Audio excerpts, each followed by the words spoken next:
Hey guys, how's it going? And happy Friday. And you guys can go ahead and take one guess of who I'm with tonight. Hi, everybody. How's it going, Rick? Good. How's it going, man? Good. It's been a while since you've been on with me, but I'm glad you're here tonight. Yeah, I've been kind of busy, you know. I had to take my wife to Luke Combs on Labor Day weekend Nice. down in Boone, North Carolina. And I'm heading down south this weekend. So, as you guys can see in the title, we're going to talk about a couple things. And let's just start off where we usually do with these streams, because this is really important. You guys remember when the country was founded? A lady walked up to Ben Franklin and said, "What do we have? Do we have a republic or do we have a monarchy?" And he said, "A republic, if you can keep it." Well, Congress, the United States Representatives, just passed a bill, the NDAA, the National Defense Authorization Act, that is now going to institute red flag laws for the United States military. And obviously, this is a foot in the door that's probably going to make it a lot easier to apply to the whole country. And we're going to talk about that. And we're also going to talk about the concept of, remember, like I just said, a republic if you can keep it. What's going on right now, guys? Democrats, Republicans. The Republicans are basically doing nothing. We're going to talk about stuff that you guys can do to get involved, and you need to. And then after that, we're going to talk a little bit about how, in my opinion, 7.62 by 39 and the AK rifle is not dead, and I'll tell you why. So this article went out 2 days ago on Gun Owners of America, and it was warning everybody to contact your congressman. Well, apparently not enough people contacted, or they just didn't listen, because this was actually passed and voted on by the House of Representatives yesterday. And like I was showing you a minute ago, Rick, we're going to look real quick here. Let me share my screen, actually, so you guys can see what's actually going on. Unbelievable. I couldn't believe it when he's telling me this tonight. Yeah, so we have from the Office of the Clerk, this is clerk.house.gov, the official site, and this is the roll call. So this National Defense Authorization Act was called H.R. 4350. Now, it put in, I believe, $868 billion for defense. I'll have to check that number to make sure it's right. But it was a huge number, almost $1 trillion. But it also had in there, I don't know if it was supposed to be a poison pill or maybe both parties wanted it, a red flag law built into it. And look who voted for this here. We had 181 Democrats voting for it, which we would expect that. 38 voted against it. Now, they probably didn't vote against it because they're pro-gun. They just probably thought that they didn't want to protect Israel or something like that, Either right? that or they're dinos. One of the two. One of the two. Probably not because they're pro-gun, though. But look at the Republicans here. 135 Republicans voted yay and 75 voted nay for an overwhelming majority of 316 yays to 113 nays. So... yeah, it's unbelievable. I'll tell you guys real quick a little bit. Let me switch over here. I'm going to tell you guys just a little bit about what this is, because apparently not many people know about it. So this is the NDAA of 2022. So this is the budget for the military, protecting the country, all of that kind of stuff, rolled into this huge omnibus bill that had a bunch of other stuff built into it besides what it's technically intended for. So it says the language would create military court, GCOs, which is gun confiscation orders, a disgusting violation of the 2nd, 4th, 5th, and 14th Amendment rights of our armed services personnel who offer their lives to defend those same constitutional rights every day. These proposed military court gun confiscation orders could be issued in an ex parte basis, therefore would restrain a person from possessing, receiving, or otherwise accessing a firearm without constitutional due process. So an ex parte hearing, just so you know, is where they're having a hearing on your behalf that's going to decide whether they can take your guns without you being there. But not only that, you don't even know about the hearing. It's an emergency. Ex parte is an emergency. Yes, and you're not notified of it. So this is where we've had instances where there was actually a guy that got killed by the police a couple of years back, where they were bashing his door in. He was a law-abiding guy. Like 4 or 6 in the morning. It was early in the morning, Yeah, but it's in the middle of the night, early morning. He came out with his gun because he thought it was burglars, and it wasn't. They were confiscating his guns without him even knowing that he had. Didn't his like niece or something call Yeah. on him or something? It was ridiculous. But, It was a family member. Yeah. So explain this to me. How do you take a guy who's in the military's guns from him when he needs guns to defend the country with? Doesn't make any sense. Well, and what they're trying to do, in my I opinion, guess they're just going to take his personal guns. yeah, it'd be personal guns. If it was an issued gun, which I've talked to people that have been in the military in recent years, and I know it's been strict for a long time, but not many people in the military really even use guns anymore. I know a lot of veterans right now that haven't touched a gun in years, and they can't bring personal guns on base. I've heard people talking about how they have to rent storage lockers and things like that. It's ridiculous. No wonder nobody wants to go in the military anymore. And, same reason why nobody wants to be a policeman anymore. It's all insanity. I think you're onto something there. I think part of this is the military, and I want all the veterans that are in the chat to opine on this, because I think things are changing by the day. I think this is part of the military going woke, first and foremost, which we've seen a lot of in the past year or two. Yeah. It's bad. I got to watch what I say. Well, it says, in fact, the emergency military court GCOs are explicitly exempt from the protection of due process provided in Section 529's proposed, and it gives the bill there. And I agree with what the GOA says in the next sentence. Again, this is just the front of the door. If Nancy Pelosi gets this into the military code, then it becomes the precedent for enforcing gun confiscation against the rest of the population. It's the first bite of the apple. I totally agree. And then there's this concept where you think about all this, and it's like, literally, we need to keep going back to this. At the founding of the country, they said this was supposed to be a government of the people, by the people, for the people. And the only reason we would even have a government at all is to protect our natural, God-given rights. And that the government was not ever to be allowed to go contrary to those means, because the people were supposed to be checking them, right? Well, the federal government is supposed to protect the state's sovereignty and basically keep them free, independent states. Yep. That's their job in national defense. Defend our borders from, foreign invaders. An invasion. If they were to invade the shores and they're not doing it. They're not doing their job. It's just we see we're in a world right now where we're actually opening up the southern border, just letting people file in. So I don't see them protecting the borders much right now. Well, whatever happened to no taxation without representation? My congresswoman will not, anytime I've called, will not return any of my calls. She doesn't return calls, and she doesn't return any emails. So how is this a government of the people, by the people, for the people? She doesn't represent me. Yeah, it seems like these people are a million miles away, doesn't it? She was paid for, when she initially was elected,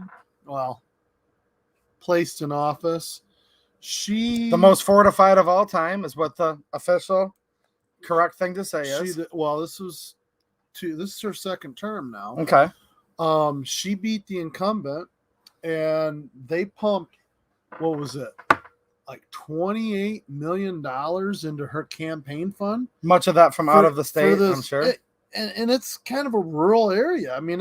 It's on the outskirts of Detroit, but part of it's Oakland County, like the very north end of Oakland County, but most of it's a rural district. You kind of live out in the country, in my opinion. Yeah, and they spent $28 million unseating the Republican, because it was always a Republican seat. Yep. And now I'm looking at the redistricting they're doing for state rep here. I'm going to be lumped into Ann Arbor.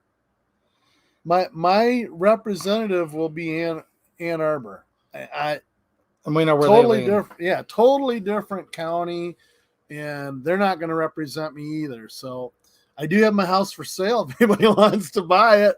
I'm trying to sell it as fast as I can to get out of there. John Crump with the super chat, the owner of Black Swan Tactical that we were just talking about before the stream started. Yeah. Thank you, John. I appreciate it. He's giving a shout out to Mateo, the moderator. So thanks for all your help, Mateo, and thank you, Crump. Now let's look at a couple more chats real quick here. Bill Alexander, I know he's a Michigan man and a Marine veteran.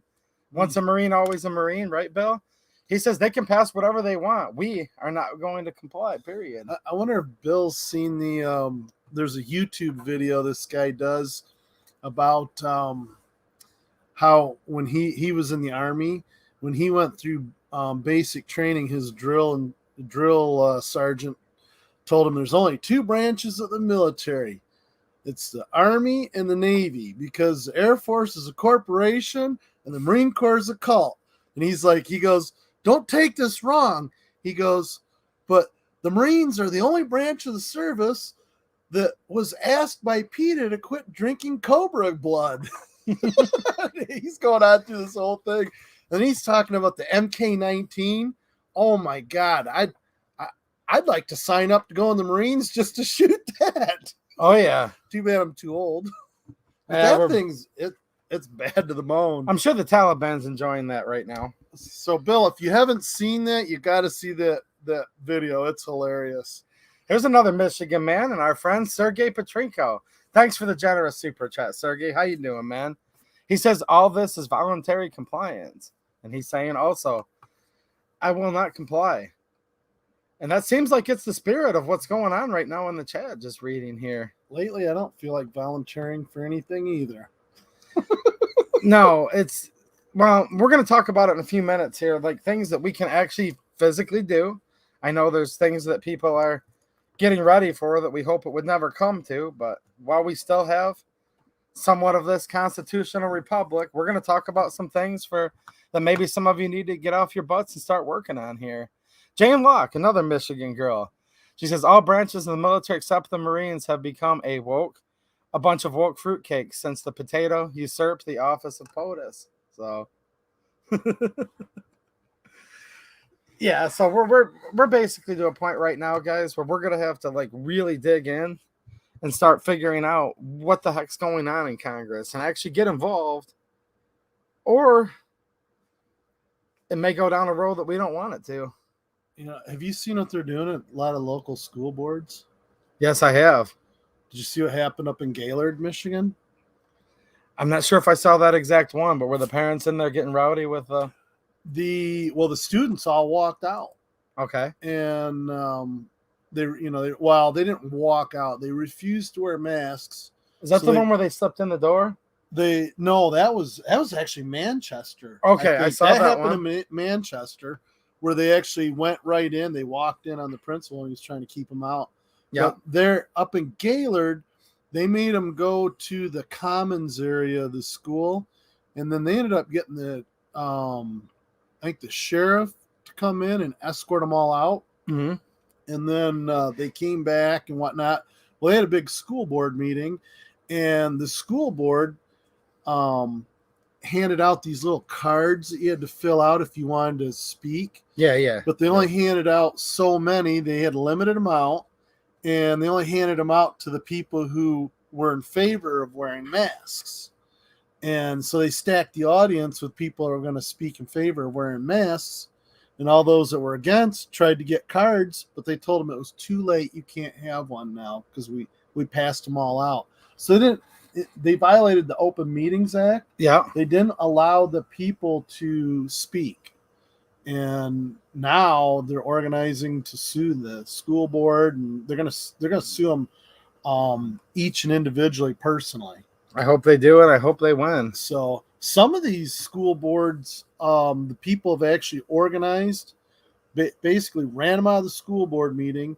They've organized in the hallway, and they've held a vote and voted in a new board and proceeded without the old board. That's the right of the people. Look, it literally says in the Declaration that as soon as the government was only supposed to be instituted to protect our rights, and as soon as they become contrary to that, it's your right and it's your duty to throw off said government. Yeah. And that counts for your school board, your county commissioners, your city hall, your state, and then ultimately your country. Too many of these places, I've worked in small communities, and some of them, they do what they want, and I see that going on around me at local municipalities. Yeah. They'll do things through the zoning board to stop somebody from building, and then lo and behold, one of the people from the local government will come in and buy the property that the guys spent money developing, and they won't let him finish the project, and he'll buy it out, just to help him out. Money's always the root behind all of this. And then a couple years later, they got, that project coming. It's a bunch of crap. Brastard 762 is right. He says, even though they do take an oath, Brastard, they literally have to swear an oath to protect the Constitution. But he's saying military doesn't protect the Constitution. That's the job of the people. The people have failed. Have the people completely failed? I don't know. That's for you guys to decide. But I think we're in the process of failing. I don't like to think it's completely over. I'm guilty. For years and years and years, I was busy working, trying to make money to pay my bills, and save money to take the kids on a vacation up north camping, and because that's all we could afford to do. And just trying to pay my, my car payment and my this payment, that payment, and the other payment, and the other one too. And you just get so consumed with working and trying to provide for your family. So many good people get caught in that, and look at. Well, you trust the people you elected. Yeah, I think that's the problem I look back and I was stupid. I was a fool. And we're all guilty of it. And that's the problem right now. To go on. And that's the problem right now. Cost of living is going up every day, not down, making it then again more and more difficult for people to actually hold these people accountable. And if they won't be held accountable, to get involved yourself, right? Marksman TV, I just want to give him a shout out. What's happening, man? Next Friday, just to let you guys know, I think I'm going to find a way to stream, but it depends on the service. I'm going to be hanging out down south with Marksman TV.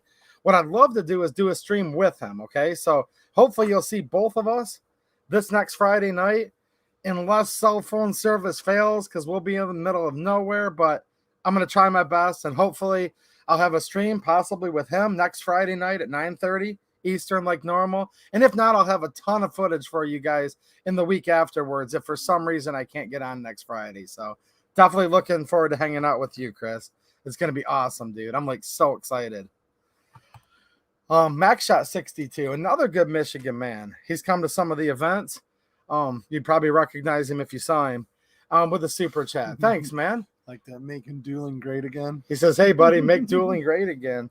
Just think of that. When this country was formed, they would literally do that, right? Yeah. Why don't the politicians do that now?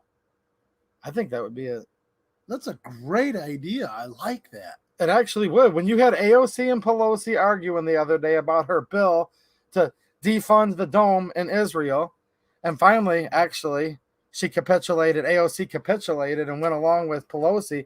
But wouldn't that be awesome? Pelosi and AOC are going at it.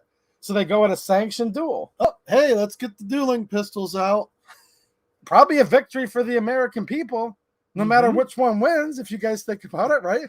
Yeah, because you're less one of them. It's pretty much gotten to the point now. I like that. I do too. It's almost to the point where if any two politicians dueled, it would probably be a win for the American people. It would be. And I'm saying both parties, right? Do the world a favor, please. Let's get dueling pistols for them. You know what? I think it's become illegal in a lot of areas, but contact your congressman. Hey, they can pass another law. They're always wanting to pass laws. I got a new law they can pass. You know what would be awesome? Because these are all omnibus bills. I'm hoping like Thomas Massey, because there's a few, but Massey's one of the few. That one in there? Yeah, he's one of the few good guys. If he could just slip that into the omnibus, and they're like, yes, we just got done reauthorizing gender studies in Pakistan. Oh, shoot, we also just allowed dueling again? And sounds great. Could you imagine that? That'd be awesome. It would be. We've got Zach Carr. Shout out to Zach Carr, the owner of Toxic Patch Co., who does make the 2A EDU patches and the Future Felons of America patches, and also patches for other great creators that are available on Black Swan Tactical. So I appreciate it, man. Thank you. Thanks for the super chat. And he says, can hop over to Mississippi. Well, I'm going to be going over to South Carolina, which is the opposite way. So I don't know if I'll have time this time, but maybe next time, dude. It would be nice to get to meet you. That'd be awesome, man. I have a special surprise for you guys, too, that I don't know if I'll be able to go live from there necessarily, but in the next couple weeks, there's going to be some cool videos from a neat place in South Carolina that I think a lot of you guys like. John Crump live again with another super chat. Thanks, man. He said, going to miss you. I know, I was looking forward to hanging out with you next week. Come on, man. Get with it, Crump. He's not going to be there? No, he was supposed to be there. He was there last time. How am I going to... We're going to have my mom's memorial on October the 2nd. Okay. Yeah, we're going to be. That's sad. Yeah, it sucks because she died during the whole COVID thing and we couldn't do nothing. Yeah, Couldn't have anything. For those of you guys that have been watching the channel for a while, Rick was on one of my streams when she had recently passed from the Kung flu, they call it, right? They call it many things, including that. And it got her, over a year ago now, a year and a half ago? It was in April. Wow, God bless her soul, soul, man. In April. So looking back now, yeah, I'm thinking they gave her, the medicine that shut down all her organs and killed her.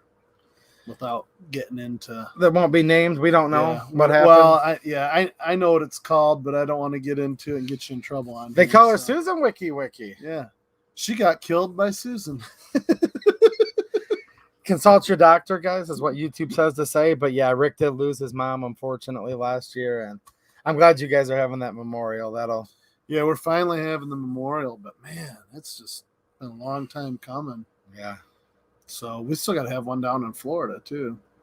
Yeah, that's why you've been running back and forth a lot with her house and all that. Trying to deal with her estate, helping my brother out with that. I can't believe it. You look at the governor there, the governor here. Why don't you just stay in Florida? Yeah, well, I'll miss you, dude. I don't want you to leave for selfish reasons, but my wife doesn't want. I would probably move down there and just come back in the summer.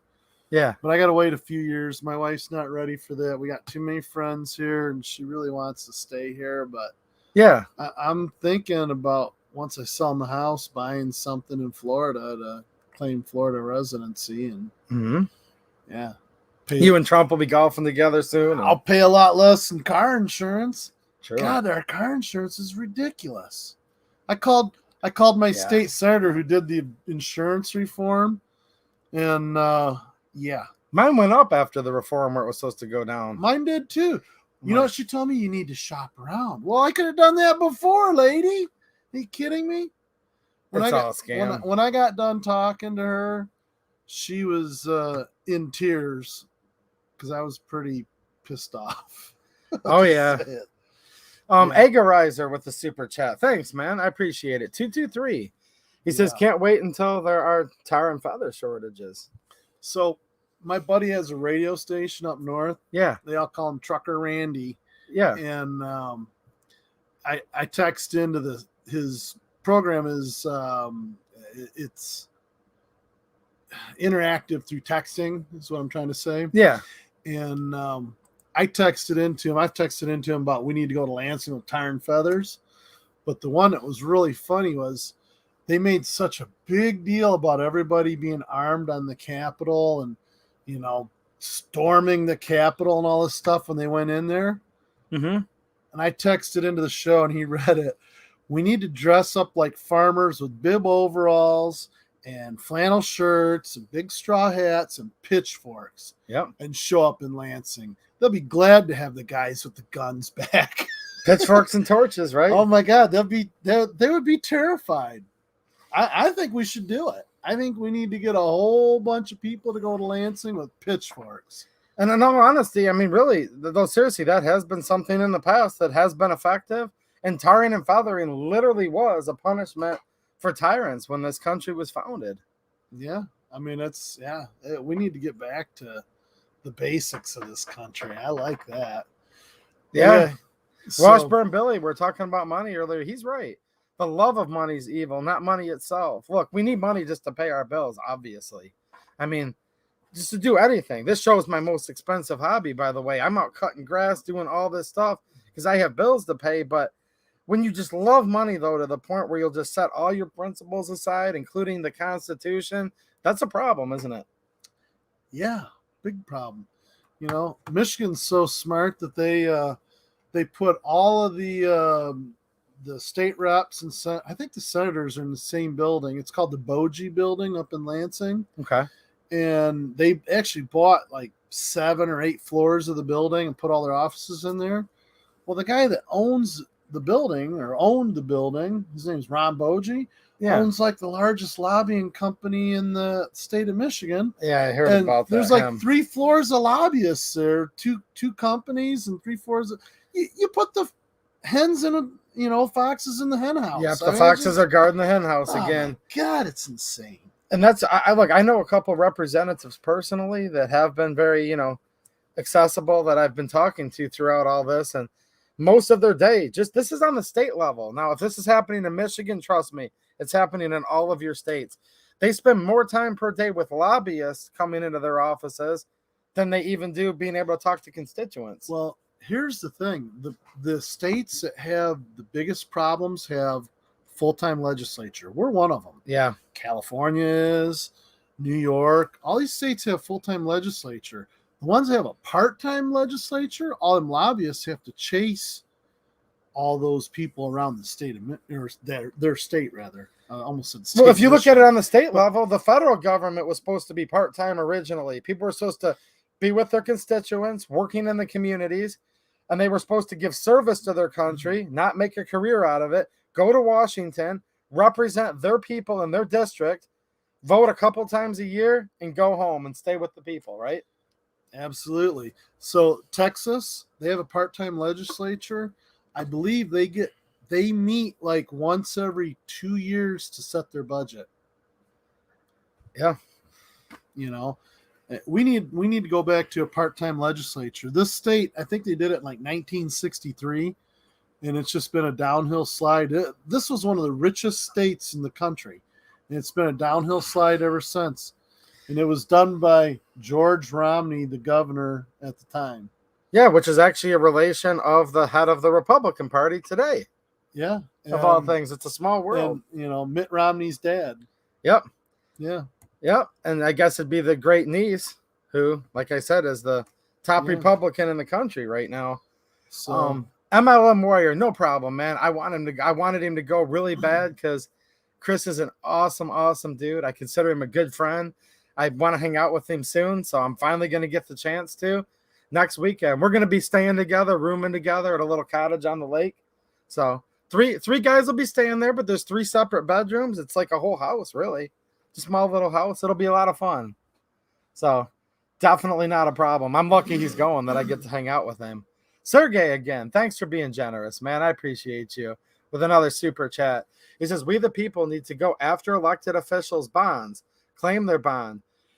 They can't be in politics anymore. Everyone should do it. We are going after them through Ottawa Impact. I didn't know they had to have a bond. Maybe they do in Michigan. I will look into that. I'm not aware of that. I have to ask. I appreciate the suggestion, Sergey. Maybe you're teaching us something right here. Yeah, I'm not aware of that. Because here's the thing, guys. We need to get involved. You need to be, look, guys, a well-regulated militia being necessary to the security of a free state. Not optional, necessary. You guys need to keep training. You need to keep your skills with your firearms. That's literally what the Second Amendment says. That's what the Declaration says, that it's your right. It's your duty if there's a tyrannical government. Literally what the Declaration says. So you guys need to get prepared. Guns, ammo, all that, that's literally the American way. Now, I don't want anything to come to where we would need that. So what else can we do? Sergey's got an idea there. What can we do if these politicians just suck so bad, but you know that you wouldn't suck, okay? What can people do that are true patriots to kind of get in the system and change it? So part of it is our responsibility. Yeah. And we have to get involved as precinct delegates in Michigan. That's what they're called, which is like the lowest state elected position that you can have. And all states are going to have something equivalency. So look it up, guys. What's in your state?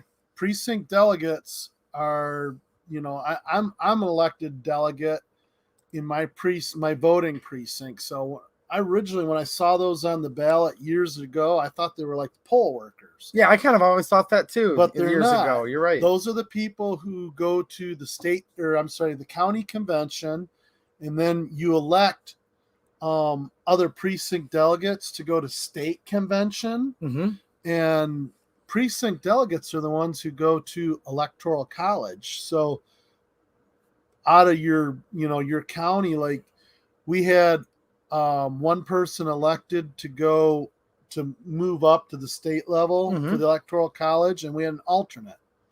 We had two people from our county. So I'm not sure which counties.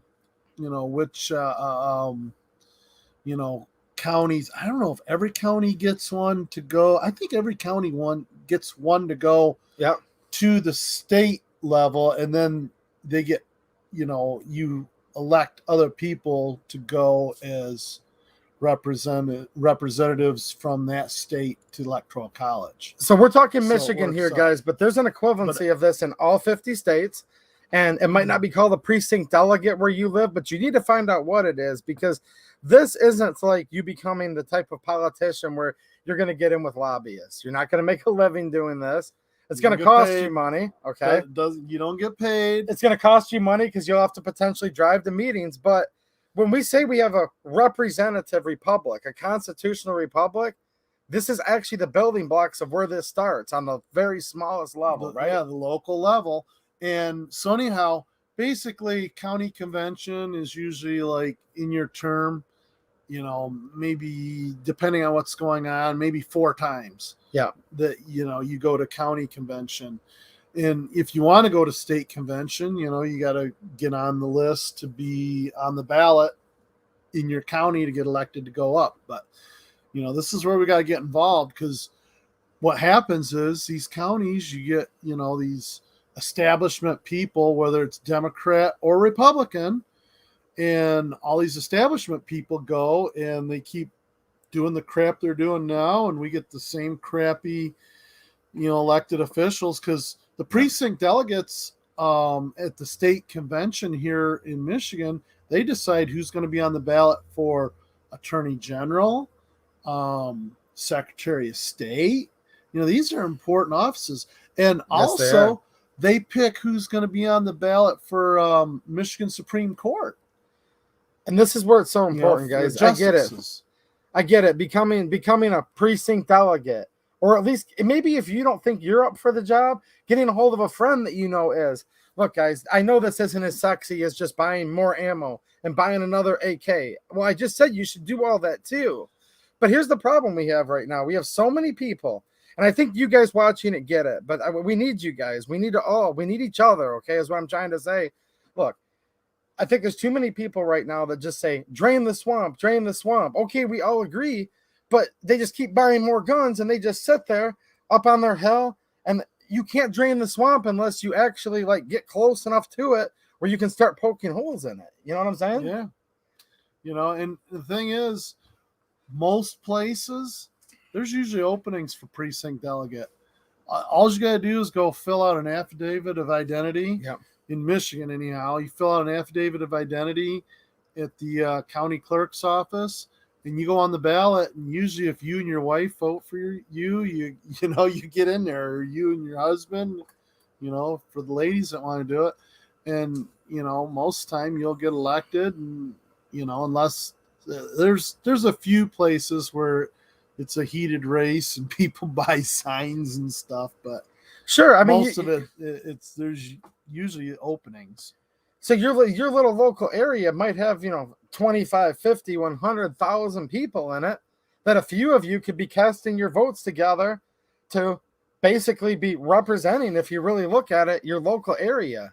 It's probably not. It's not going to be that many people, because you look at my voting precinct. I don't think there's maybe 2,000 people in my voting precinct, if I had to guess. You do live in a rather rural area, though, actually, too. I don't think there's even that many. Yeah, I don't know, but still, there's thousands of people. I know, a lot of townships, even in somewhat rural areas, have 25,000 people living in a township. Yeah. So, my township, there's about 18 or 20,000 people in my township. So basically, here's the thing, guys. Look, in my opinion, right now, we have to have hope, because if you have hope, what do you have, right? But I'm seeing stuff like with this recent red flag vote in the United States Congress, where almost as many Republicans voted for it as Democrats. It's going to be hard to affect a change instantly on the federal level when, like Rick said, they won't return your call. They won't talk to you. You can't even get Now, me and Rick are nobody special. We're regular people, but we're active enough where we might be able to get a little higher up than someone that's not involved, but we can't even get access to these people at all. Nope. So, in my opinion, where I still have some faith left, and I think this is literally America's last hope and the Second Amendment's last hope and all of our God-given rights, we have to focus on the local level. We have to focus right down from the precinct delegate, your school board, your county commissioners, your township hall, all the way up to City what's going on in council. your state. City council. We got a bunch of rhinos in my community that are. There's one lady that she openly admits that she's a Democrat, but just runs as a Republican to get elected. It's like, but most of these old school, establishment Republicans vote for her because they don't know. They haven't done any homework. Yep. They just see the art, after her name, and they vote for her. Oh, and we've seen that happen all the way across the country. There's been people make headlines with it. Yeah. Max Shot 62. Thanks for another super chat, man. I agree with him. He says we got to start thinking long term, like these idiots controlling things right now. Mm-hmm. Oh, yeah, they've been doing this for like 60 years or so. 60 years. Actually, some could longer, argue over longer. 100 years. Yeah. If you look at Woodrow Longer. Wilson. Yeah, and longer. I mean, that's what's got to happen. And for people that are in Michigan, that Randy Bishop that I was talking about, his name, he goes by Trucker Randy. Yeah. They can listen to him all over the state. Actually, you can listen to him. He's got listeners all over the country, actually. Yeah, with the internet radio now. Yeah, because it's if you go on the TuneIn app, it's WYPV, We're Your Patriot Voice. And then his actual radio station is WCHY in Sheboygan, Michigan. And he talks a lot about Michigan politics. Yep. Sometimes he talks about national things, but he's working on putting together a big event in Jackson, Michigan. I think it's October 16th. It's coming up. So keep an eye out, guys, in Michigan. When I get a confirmed date, 100%, maybe even in the future, we might have an agenda of some people that could be speaking there. I will post that here on my community or a tab or do a video for all the Michigan people. Yeah, as soon as he gets it confirmed, but he is going to do it, and it's going to be in Jackson. He's got a venue there. And he's trying to get. I understand Ted Nugent's coming. That would be awesome. Ted Nugent's coming, and there's somebody even bigger than Ted Nugent that he's trying to get that I can't mention right now because he hasn't got it confirmed yet. We'll hold on to that until we get trying to get it through the process. And I'm telling you, if that happens, it's going to be really big.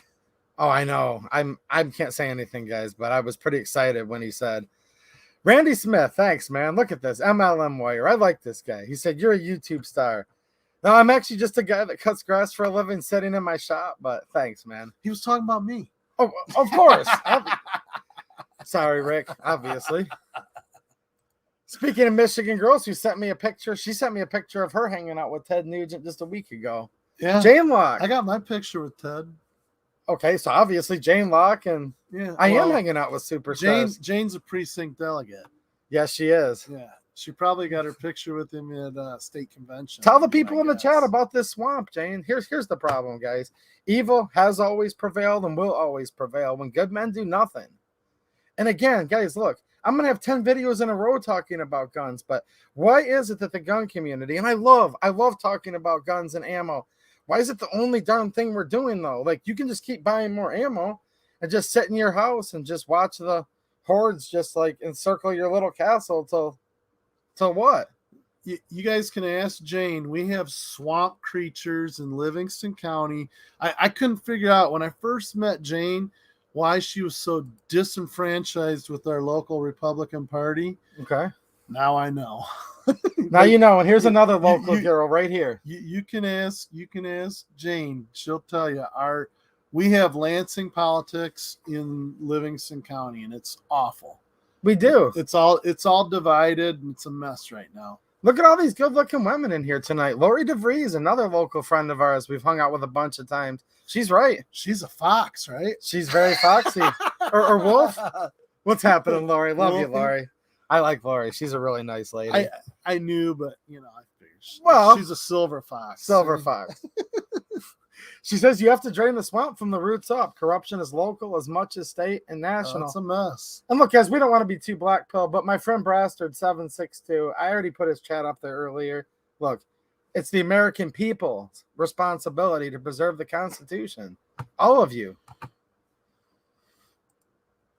Speaking of women, Linda says audit 50. My township has 20,000.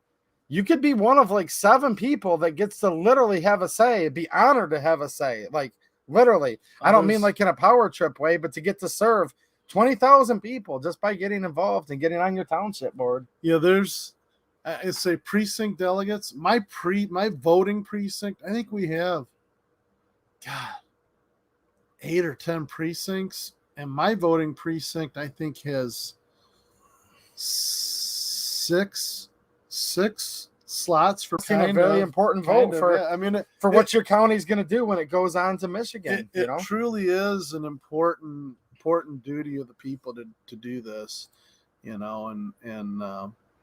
yeah. But I think my county chair does not like me because I'm too outspoken. Well, somebody has to speak up because too many people have been sitting back too long, and yeah, well, we're in trouble right now because of that. They don't like to hear, when somebody doesn't agree with them and go along, get along. Yeah. Denny's plant-based journey. Thanks for the super chat, man, and for being a channel member. And I appreciate all of you guys, by the way, that support me on Patreon, channel members, locals. If you guys haven't been to locals yet, go over there. It's free to join. If you donate a little bit, it helps keep the platform up and you get some extra perks over there. But I'm putting out a ton of behind-the-scenes content on locals, and I make most of it available for free of charge. So definitely go over there, guys. But anyways, thanks, Denny. He says we are 3 hours from the border and 4 hours from El Paso. 2 million come through the border, and about 6K came in on planes to Fort Bliss. Must be prepped now. Literally. So like someone said earlier, you really think the military and government is protecting us from foreign invaders right now? No, they're housing them. They're housing them that we're paying for. It's literally insane. Let's see what Sergey says here. Thanks, Sergey. I appreciate another super chat, man. And we're gonna get together here, Sergey, like maybe middle late October. Sergey and I have some fun stuff planned that are going to be videos on this channel that you guys will like. Ryan Kelly is a 2A candidate for governor of Michigan. And I've met Ryan, and I'm still standing behind him. What do you think of Ryan Kelly? I don't think he can raise the money. Because here's the problem. I was a huge Pat Colbeck supporter last time. And Pat, I mean, he worked hard. He did the most with the least amount of money. Yeah. And Pat Colbeck will tell you, if you can't raise $1 million, you don't even have a prayer. Yes. How do you guys get to locals? There's a link in the description of this video and every video. So literally go below the video you're watching right now. There it is, guys, for locals. There's a guy, I probably can't. I shouldn't say his name because he got banned off YouTube that's running. But he's really close to $1 million already. Wow. And it's all off of grassroots money, like $20. I think the most he got from anybody was like $500, but most people it was like $20, $30, $40 kind of thing. And he's raised all, he's close to $1 million. Right, but there's a lot of money involved in that kind of stuff. I agree. But still, though, back to what we're saying earlier, get involved on your local level. Trust me, you do not need $1 million to run for local government. I'm talking for governor. But these people here, though, these people that are running for, I've seen people run for like $50, okay, for some of these things, a couple $100. Now, here's the thing. You get there. These are the people, like going back to precinct delegates, when you go from the local to the county up to the state level. These are people that get to pick who gets put on the ballot for people like Attorney General, Secretary of State, right? And these are some of the highest offices in your state. You're talking about in the precinct delegate? Yeah. They pick who's going to, at county convention, who's going to be on the ballot for Attorney General, Secretary of State, and then the Supreme Court justices. Which besides the governor would be like the highest levels in your state. Yeah. So that can be done, again, with people just willing to be public servants and going out there and trying to fight the good fight with their local friends and neighbors, right? Yep. James Kawasaki with the super chat and a channel member. Thanks, man. And he's quoting from, in my opinion, one of the most beautiful things ever written. And this is from the Declaration of Independence. Whenever any form of government becomes destructive of these ends, it is the right of the people to alter or to abolish it, and to institute a new government to uphold the principles that the people will see fit. And that's literally what this is about, right? I disagree. It's our duty. It is. It's your right. It's your duty. It's our duty. That's literally the way they word it. Yeah, it's our duty. So yeah, so I'm disagreeing, but I'm agreeing. Well, when you see, there's a difference, because a I thought right, you were gonna fall out your chair when I said that. a right means that you're, well, no, I've talked about this a lot. Look, guys, a right, look, an unalienable right means you were endowed this by your creator. You've always had it. You always will have it. Duty actually means, though, that you have to actually do something, that you're compelled, that you actually have to, whether it's, again, running for office yourself, being in a well-regulated militia, all of these types of things. That's your duty. Like, it's not optional, unless you want to lose the country, obviously, right? Yep. Linda says it's going to be Chief Craig here in Michigan. And although I really like Ryan Kelly a lot, and I think he's probably would be a way better governor, I'll just say it on the record. Chief Craig may be the one that has the money to. You know why I don't support Chief Craig? Yeah, I did a little research on him, okay? You look up police chiefs around the country. Yeah. Okay. Now, James Craig, I'm just going to say, I believe, this is me speaking, I believe he's a rhino, because he was always a Democrat, according to his Wikipedia, and it showed his political affiliation. He was always Democrat until about 10 years ago. He supposedly switched to Republican. Yeah. You look at any other police chief in the country, all of them that I looked up, I couldn't find one that had any political affiliation whatsoever. And so anyhow, so basically, I say he's a rhino in my opinion. But aside from that, I loved him as the police chief in the city of Detroit. I don't think he should have ever left there, because he was great at it. He did a good job. He was a very good chief. Yeah. I know people that work for him loved him. The problem with him, though, was during the lockdown, he had his people enforcing the lockdown in the city of Detroit. Business owners that were trying to conduct business were getting arrested and kicked out of their buildings and whatnot. And I'm sorry, he supported tyranny. You know, he did not stand up for the people in that case, and so I disagree with her. So, GD Bacon brings up an interesting point, and I'm going to agree with you only to a point, but I actually disagree respectfully with what you're saying. He says the only part I disagree with that is installing a new government. Okay. Every single one inevitably becomes tyrannical. The U.S. is the biggest example in human history. Yes, but if the government is started upon the premise of our Declaration of Independence, obviously you would form a new government, right? That the people would see most fit to preserve their life, liberty, and pursuit of happiness.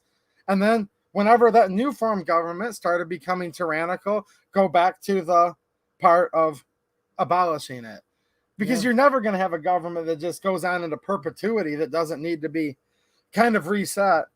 And if you actually look at the Federalist Papers, and I've talked about this before in private streams, you know, you had Hamilton saying that, look, if men were angels, we wouldn't need any government at all. But since men are not angels, we do actually need a government. Now, the government should be very limited. It should be the law of the land, meaning the Constitution, the Bill of Rights. That's the law of the land. But it also said, though, look, that if government were angels, that we wouldn't need any restraints. But since government's not angels, we need both inside and outside restraints on government. So as long as a government is restrained both within itself, meaning its actual doctrine, its founding documents, but then externally by we the people, we do need some sort of government, because people are just not angels. And you can't just have an anarchy where every single person just sits there and just all magically gets along. Then we become kind of like the communist doctrine when you start going too far down that route. Now, I'm not putting any of those words in your mouth, GD Bacon, but I do think it's okay to have government. We need government as long as it's the law of the land and it operates under the consent of the governed. We need small government. I'm a firm believer in small government. Because the government, again, was instituted amongst men. It was only put in place. If you look at what the government of the United States was supposed to be, and you kind of alluded to it earlier, it was supposed to be protect the rights and to protect state sovereignties. Mm-hmm. And then occasionally it would play referee by protecting state sovereignty. So let's say Michigan. We border Ohio and Indiana. Okay, fine. Let's just say, and then to the UP, but let's just say in the Lower Peninsula, right by where we live. So let's just say Indiana's being cool and letting Rick drive a semi-truck in there to transport steel. Well, then all of a sudden Ohio says, nope, everyone from Michigan has to pay this crazy tax, and we're gonna search you and imprison you. Fuel tax. Well, we've gone pretty far away from the spirit of the government, right? Yeah. But the government was supposed to be there to where the state of Ohio couldn't invoke tyranny over the state of Michigan, and so that we could freely travel, and do commerce throughout these 50 states. That's really one of their main purposes they were supposed to be there for. So he says Chief Craig is anti-2A. I disagree with that because he's always been supportive of people who carry with their CPL and protect themselves. And, he's always been good about that. But the rest of it, can't argue with him. Thanks for another super chat, Sergey. We appreciate it. Look, guys, it's always the lesser of two evils. And we're having, the political, it's coming to the forefront again. There's elections coming up, guys, in like a year. There's two things, okay? One, I don't think he can beat Gretchen Whitmer. And because you go in the UP, they don't know who Chief Craig is, for one. And the other thing is, until we fix the what happened here last cycle, Republicans can forget ever winning an election. They did say the last election, according to Time Magazine and Susan Wiki and all these, they said it was the most fortified of all time. That's the official. Okay. That's the official thing we can say on here, right? Somebody here keeps on bringing up, he says, I need to talk to Garrett Soledano. Have him on your show. He's running for governor. I believe he'll be there he's one that'll be there on the 16th. I think he'll be there. I'm trying to remember if I've met him personally or not. Yeah, I didn't want to mention his name, but that's who I was referring to. He's been very outspoken throughout the lockdown and actually done some stuff. So he's been fighting tyranny, I guess you might say. Yeah. He's been standing up for the people. Good. Including himself. I will need to talk to him then. Sergey, thanks for bringing that up. GG Hard One. Your name's kind of hard to read, but yeah, cool. Thanks, man. Sergey with another super chat. Thanks, Sergey. You can go ahead in here if you want. You can't put a website, Sergey, but why don't you shout out the name of your shop just down in the chat, just the name of it, for some of the people that live over in Western Michigan. Just don't put a link to it, but they'll get the point. They'll Google it. So he's absolutely right on that. This is being done by the head of the Michigan Republican Party. His name is Ron Weiser. That's who's really pushing for Craig. Really? Yep. He's absolutely right.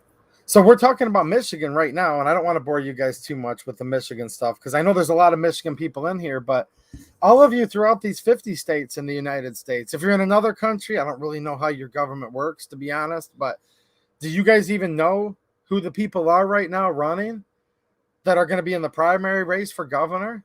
That's a good question. Do you guys know who they are? If you don't know who they are, you should probably find out, right? Yeah, they need to be vetted and, you need to do your vetting, your research, ask them the tough questions. These are places where these people are running for office. Let's face it, that's one of the only times you actually get to shake their hand or ask them a question or they'll talk to you until the election, but after the election, don't expect a phone call. Exactly because they'll forget who you were, but at least you can get an idea of whether they're worth a tinker's whatever. Yeah I don't want to be swearing on here, but yeah, whether they're worth anything or not. Good night, Marco. Thanks, man. Somebody's talking about the Hearing Protection Act. I don't know. Look, we had a Republican president, Trump. We had a Republican Senate led by Mitch. We had a Republican House led by Paul Ryan.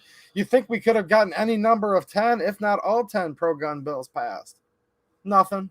Rhino. Pretty much. Literally. The Hearing Protection Act, that was supposed to be a shoo-in, a sure thing. And then all the Republicans did is ban bump stocks by executive fiat, strengthen the Chevron deference, and now made it where the ATF's going after home building of firearms, which we've been allowed to do since before the United States was a country. And they're trying to turn 40 million people. That's where this patch comes into play right here. Future felons of America, potentially 40 million people becoming felons overnight. Now, they would have their day in court, but basically committing a felony with the arm braces. Yeah, so we talked about the United Nations before, haven't we? A little bit, I think. Yeah. You guys got to go on. This stuff all starts to make more sense of why these Republicans are doing what they're doing, because it's all part of the Agenda 30 thing on the United Nations website. It's about a 500-page document. Well, Biden just expressed his willingness, and I don't know if he signed it technically yet or not, but we're getting ready to sign on to the UN gun control treaty yet again. Now, it has to be ratified by the Senate, but it was signed by Obama a couple times. The former vice president's getting ready to sign it right now. So, yeah. Well, he doesn't represent me either, so. The former vice president, we call him, right? Why? Because he is the former vice president. The bobblehead in the White House? Yeah. That's what I call him. Well, they call him many things, right? But I'm trying to keep the channel, family friendly on a Friday night. Hair sniffer? Yeah. So these guys are having a hotly contested debate in here about governor of Michigan candidates. But what do you guys think? Let's go back to this. We've got too many people mucking up the water in this state and throwing their hat in the ring. And what it's going to do is it's going to split all. What's going to happen is it's going to split the vote, and we're going to get stuck with the establishment candidate who's going to lose because they haven't corrected the past issues, and we're going to get stuck with what we got now. Lots of two evils once again, right? Sergey, thanks for another super chat, man. He says Ryan Kelly not getting enough money to win is a cheap cop out. All the 2A peeps in Michigan can make it happen. Garrett's a weatherman, goes where the wind blow.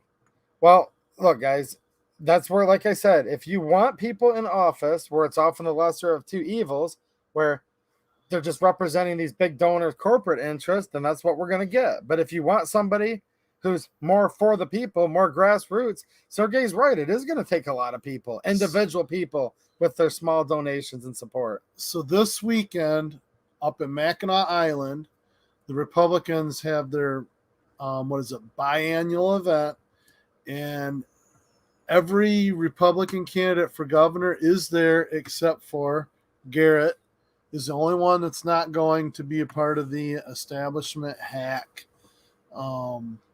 whatever you want to call it up there. I'll tell Sergey he should come to Jackson on the 16th because he'll probably get to be able to meet these guys. But the bottom line is we got too many people running. It's going to split the vote, and we're going to get stuck with the establishment hack again. Yeah, and that's what's happening right now in this chat right now. I mean, people are literally going at it. That's what's going to happen. They're going after me. They're going after you and stuff like that. So, but I'm not running, guys. So I'm not running either. I'm just telling you what's happening the way I see it. No, Gort just said it best. Look. Oh, Harry did too. Smash the thumbs ups, he says. Gort's right, literally. If there's this much division among Republicans, it sounds like Witch and Gretmer's getting reelected. Yeah, that's the bottom line. Yeah. I'm about to walk away from the political end of things. So it goes back to where, look, guys, there's different things.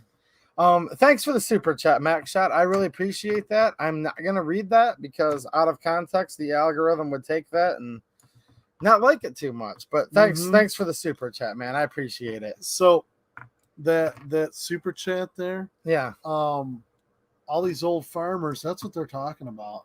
They're all saying the time for talking is over. It's Oh, like, I know.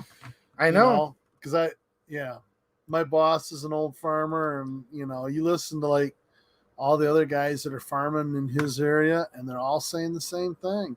The time for talking is over. And I told my state rep that, and she's like, "Oh, I disagree with you." And I'm like, "Well, you guys better do something, because I don't think these old farmers are going to put up with this BS too much longer, because they're about had it."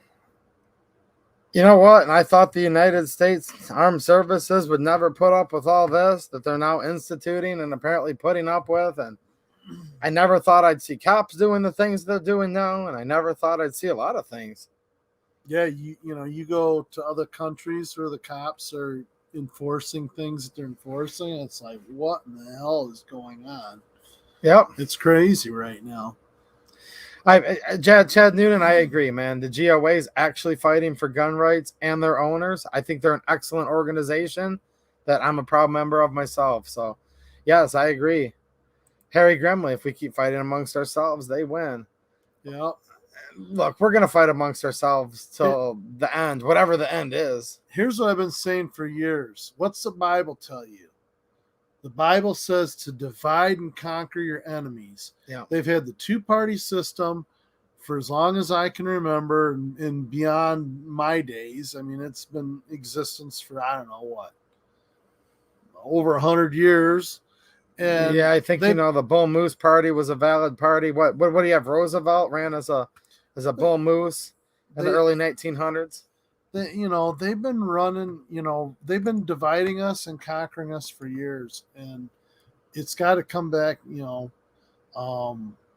last, number 45. Number 45 said it best. Yeah. We the people. We the people.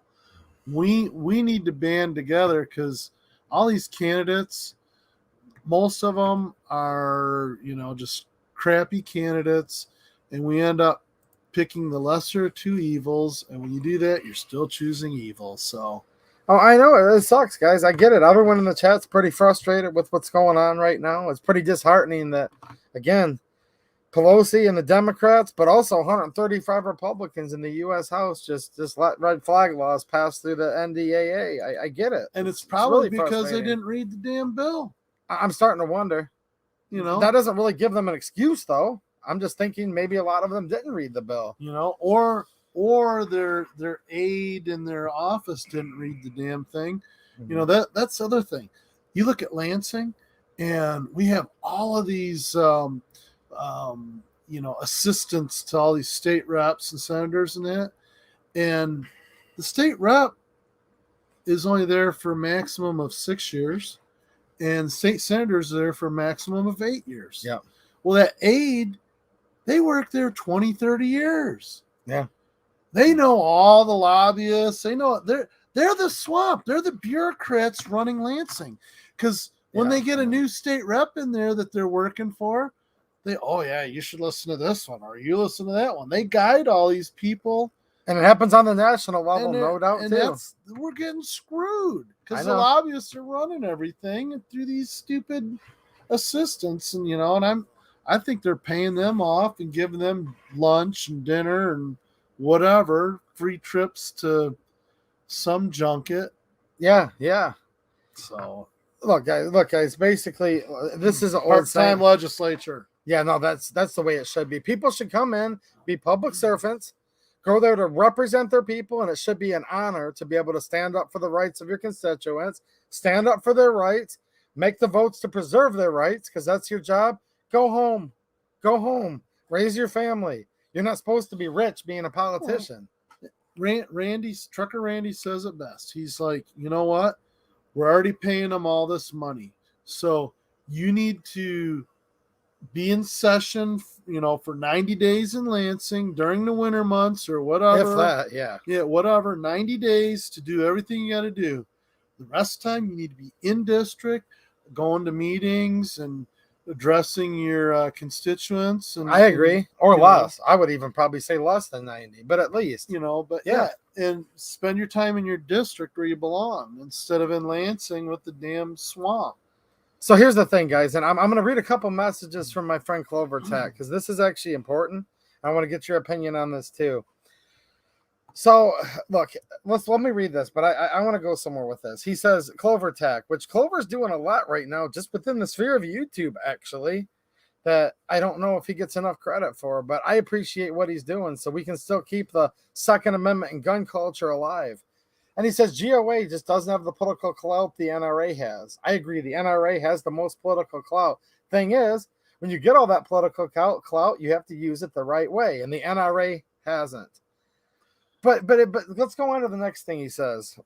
I'm sorry, do you want to say something on that? I'm going to say I think they started out right. Yep. To a certain degree. But yeah, I agree. Some people like right. Wayne LaPierre got too powerful. Look, guys, power corrupts, and absolute power corrupts absolutely. Yeah. And we've seen that with lifetime people like Wayne LaPierre, who should have just probably retired a long time ago, right? So Clover brings up another point. This is something we need to talk about. And I know this isn't as fun to talk about as let's buy more guns and let's do the boogie and all this stuff people want to talk about, which you guys can talk about that. Whatever, but let's talk about culture and what American culture used to be and what it's changing against our core, fundamental rights. He's responding to someone named Jim and says the grassroots efforts of the NRA are an amazing force. And he's talking about like on the local level where like at my local gun club, the NRA will come once a year and daddy will bring his little kid and teach them how to shoot 22s. This is to normalize gun ownership for little kids. That's just one of the many things the NRA will do. That has nothing to do with lobbyists, right?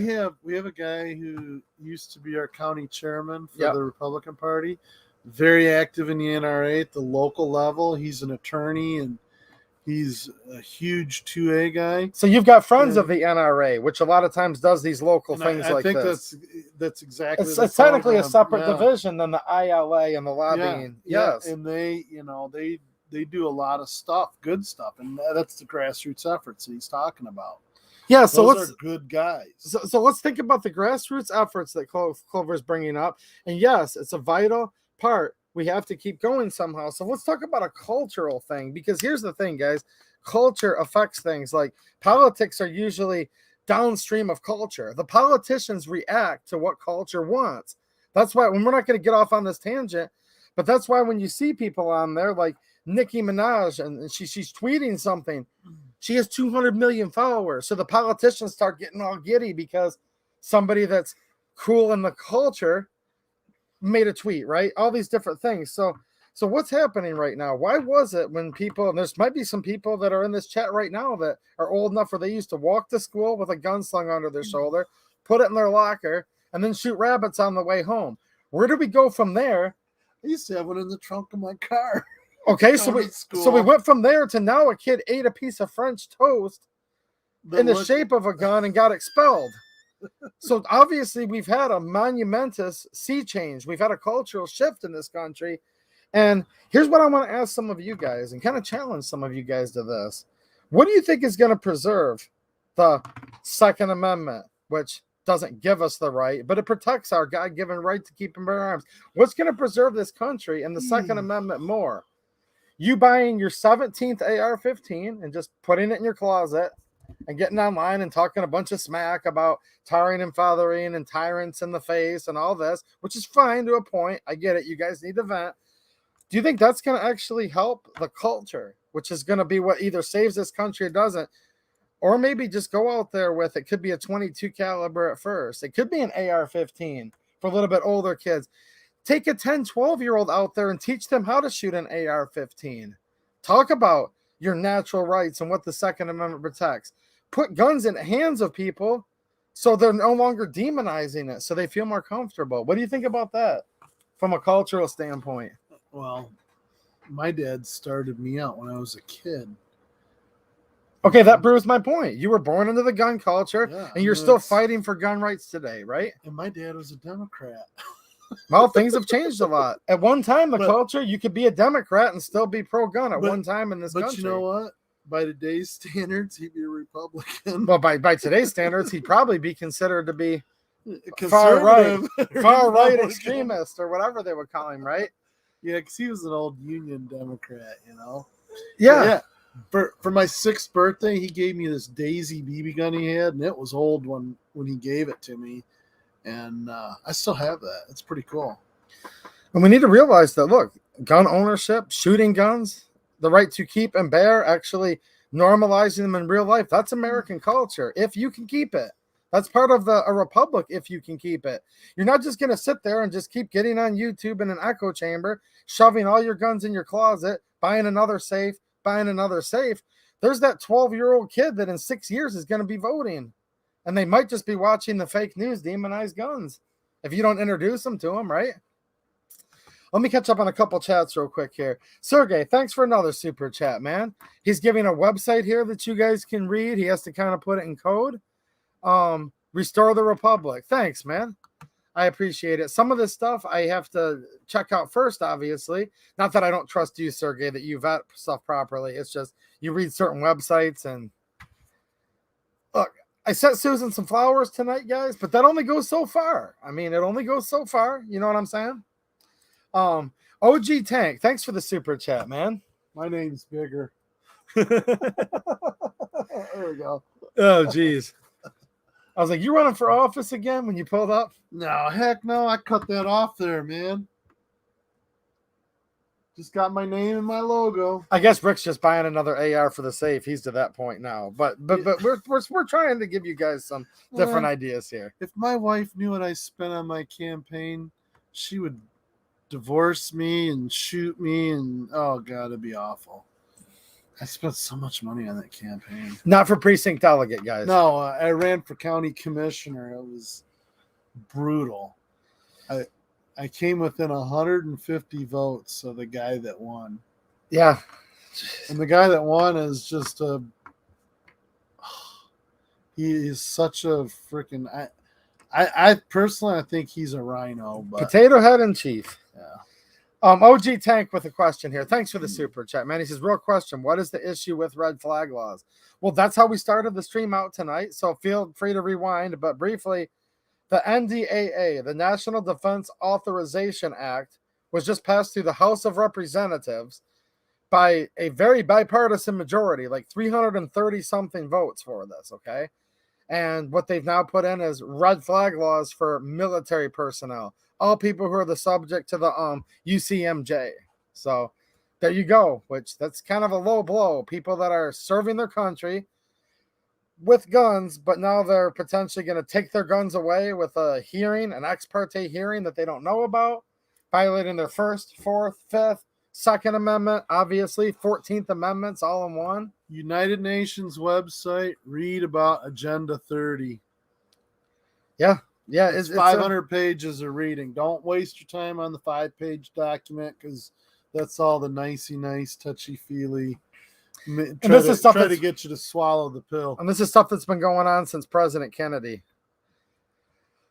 James Beltran with the super chat. Thanks, man. Nice looking fish there.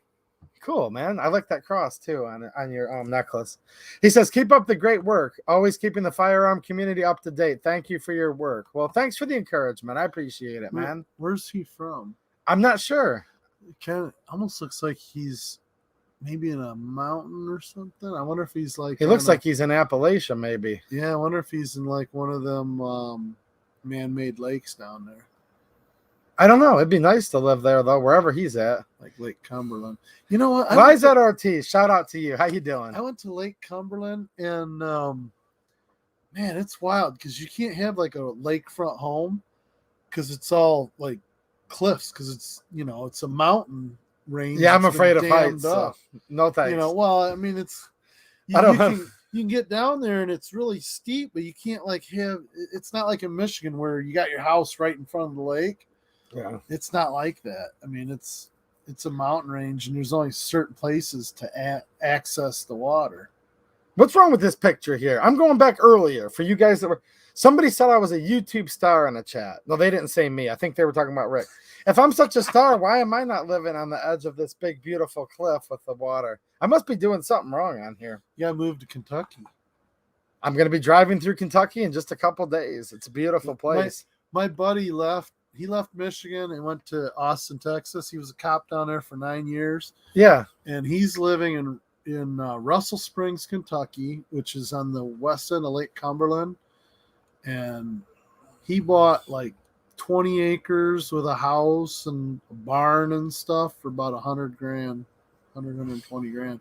I mean, he buys houses down there for like $30,000. Jeez. And he renovates them and flips them. That's what he's doing now. He's not a cop. He's done. Clover Tack brings up a good point here.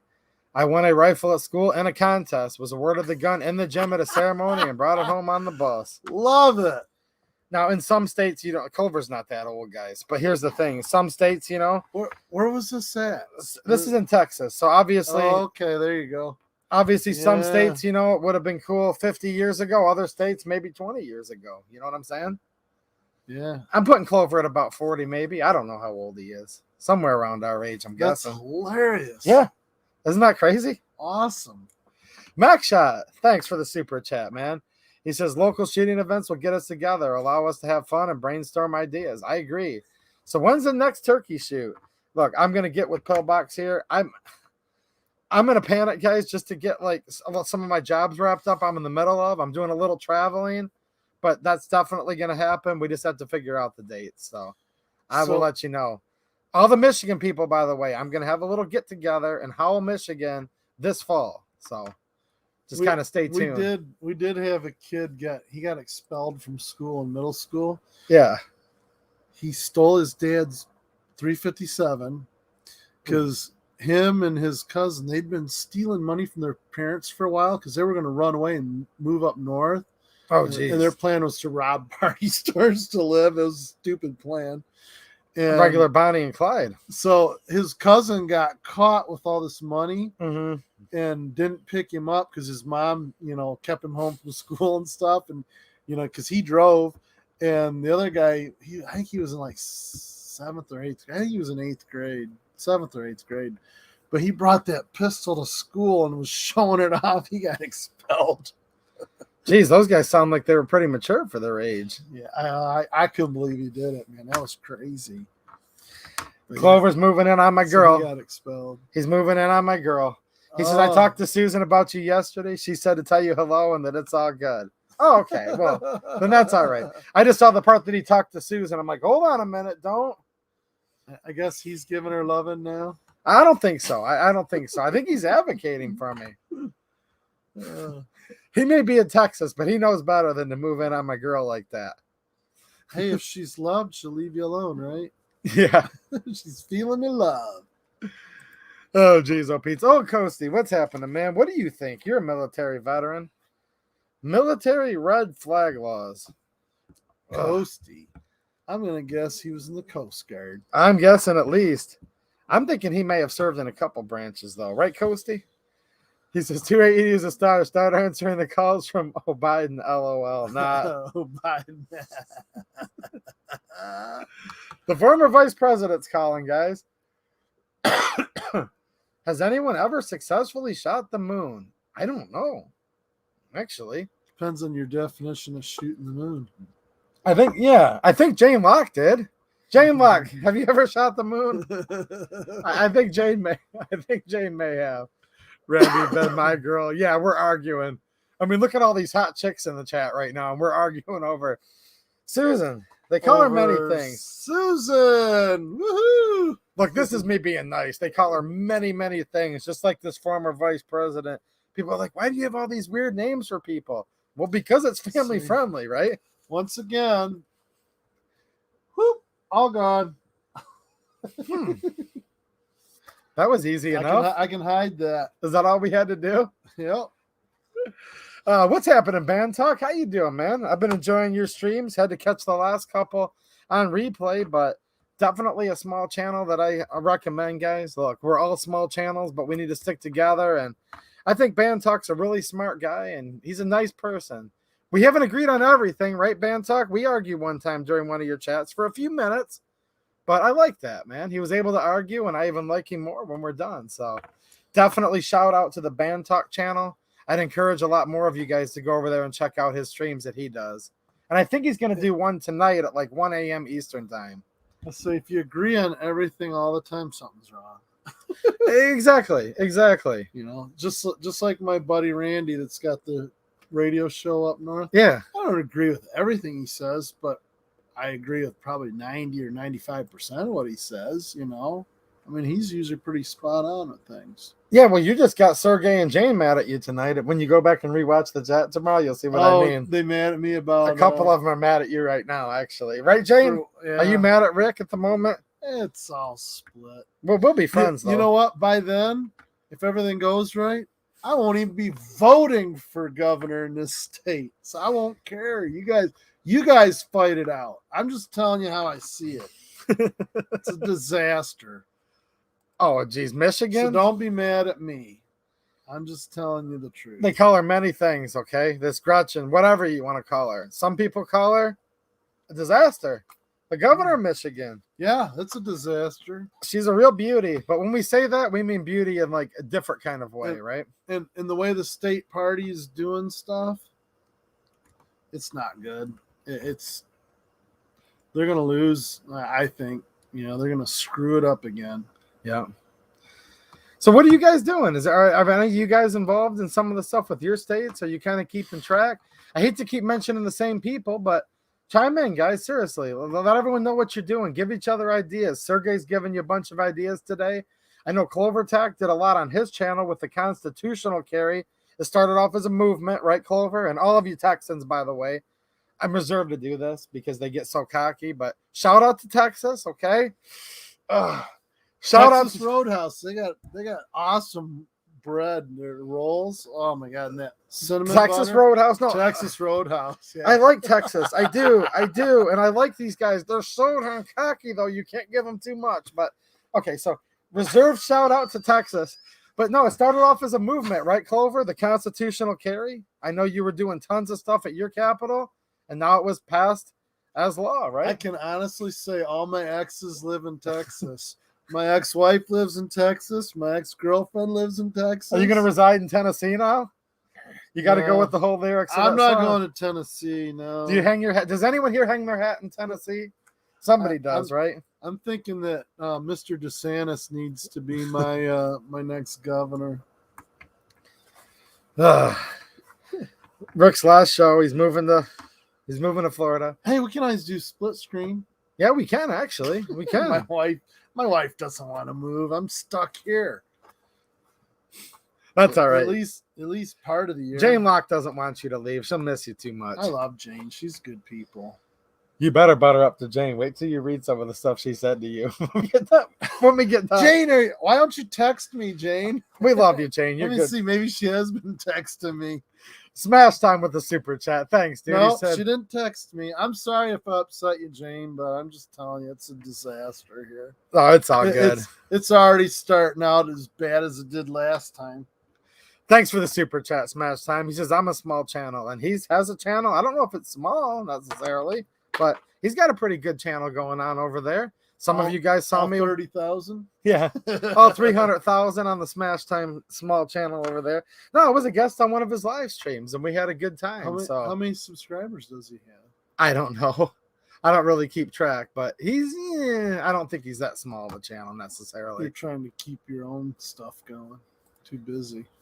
Yeah, I don't really look at numbers either, though. That's the thing. I don't even know how many I have myself, to be honest with you.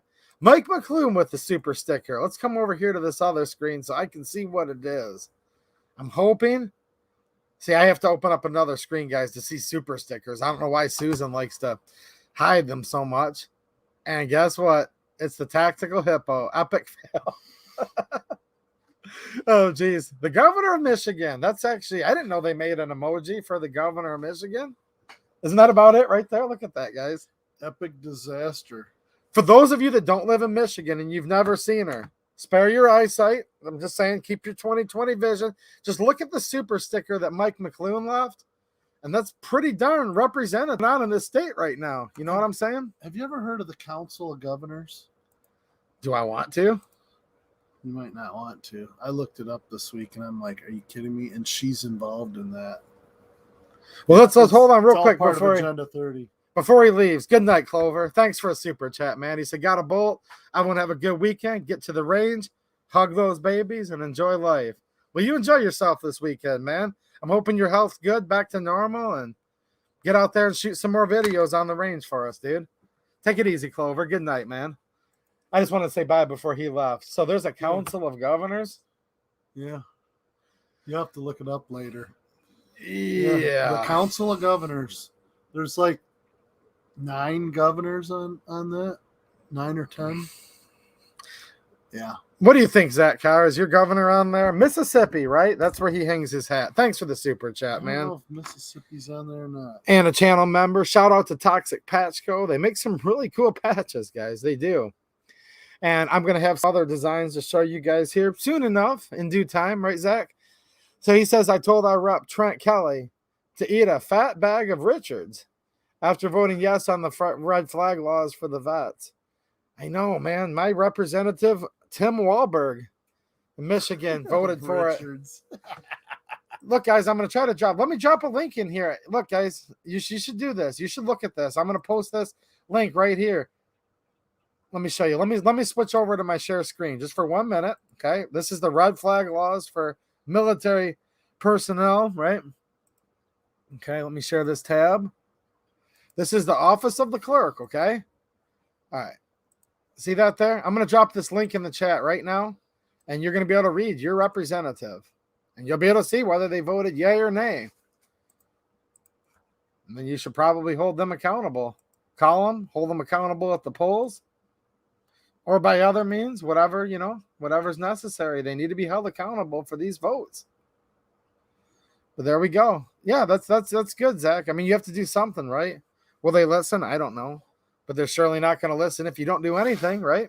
Let's see here. Evil's going to keep prevailing as long as all of us good people keep doing nothing. That's the only thing I know for sure. Let me check up on the chat just a second here. What have we got going on? Mike DeWine of Ohio. This is the governors we're talking about here. Governor Tim Walz of Minnesota. Kate Brown of Oregon. John Carney of Delaware. Spencer Cox of Utah. John Bell Edwards of Louisiana. Bill Lee of Tennessee. Mark Gordon of Wyoming. Phil Scott of Vermont. Ooh, I don't want to say her name.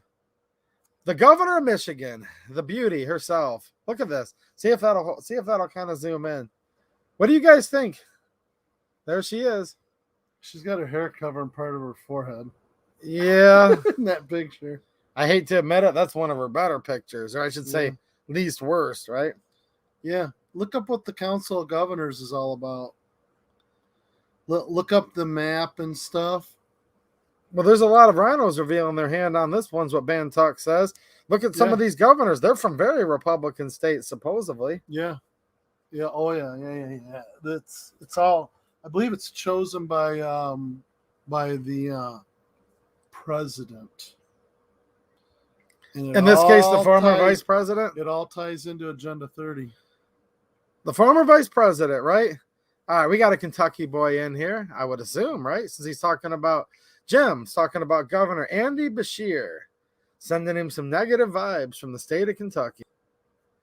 Yeah, let's talk about 7.62x39 ammo for a minute, because someone brought up a question, and before the stream's over, I do want to talk about it since I put it in the title, and about the AK rifle in general, SKS, others, but mainly if you're shooting 7.62x39, it's an AK or SKS. And Mr. Jake the Great says, how long do I figure Yugo M67 surplus will still be in circulation? Well, I remember that stuff being different times, and that's actually good news. The last time I had seen it before this recent batch that's been in the country for a couple years now was probably around the time of Sandy Hook, believe it or not. And then I saw it before that, probably in the mid-2000s or so. So that stuff does tend to come and go. But here's the deal, guys, and I'm going to get it right out of the rip. So the Russian ammo ban. It's been banned from import, but anybody who had prior authorizations, they're called Form 6s, can still continue to import until those run out. So for the next year, we should still get somewhat of a steady supply of Russian ammo. Trickling down to about 2 years from now is when the tap will be shut off officially, right? So you buy as much as you can, and you put it into buckets, and with the dry packs, and 5-gallon. Now we're going to get more people coming in the chat, because when you ask people to actually get involved in their country, they like to leave. But now we're going to talk about how much ammo you need to stack up. Yep. So everyone can come back right now that doesn't believe in the Republic if you can keep it part of things. So let's switch into the buy as much ammo as you possibly can, okay? It's true, actually. Yeah. Gun people hate to talk politics, but here's the thing. You can't have the Second Amendment without, unfortunately, dealing with the politics. It gets political. And you can't have guns if you just put your head in the sand. Our 2A group has got caught in the middle of political issues that have divided people. And guns shouldn't be a political issue at all, but we have this former vice president that just banned the importation of ammo. And what people are saying is 7.62x39 is a dead round. It's over.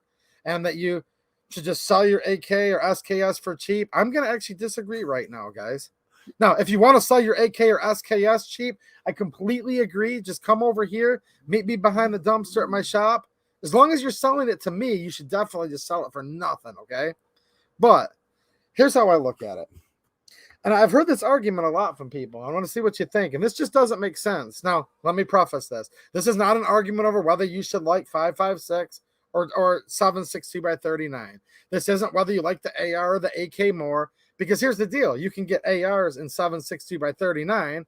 And I just got my 4th AK the other day, chambered in 5.56. So we can go in circles. But what I'm really talking about is this. How is it that people are saying the 7.62x39 round is dead because this stuff went up from $3.60 a box a year and a half ago before the flu started, and now it's about $10? Well, they say it's dead, so we should now go buy brass cased 5.56 because that is $10 to $12 to $14. Well, think about it here. Steel case 223 used to be $3.60. Now it's $10. So we're basically looking at these cost the same now, although they've over doubled in price. And 7.62x39, most of the guns you own, AKs and SKSs, they prefer steel case. It's actually better for your gun than brass. That's what I found over the years. So here's the thing. It's actually not true. Brass 5.56 is, which your AR generally likes, right, is not cheaper than 7.62x39.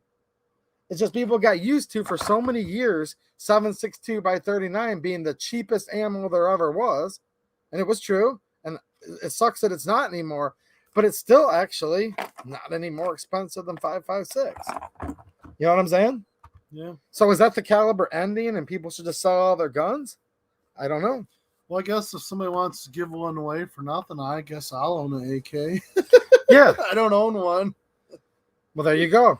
People are telling me, though, they're dumb. They're like, why'd you do a review on an AK? The gun's over with. The caliber's dead. I'm like, actually, it's not. And I'll prove it to you guys. Give them $50 for their AK. There you go.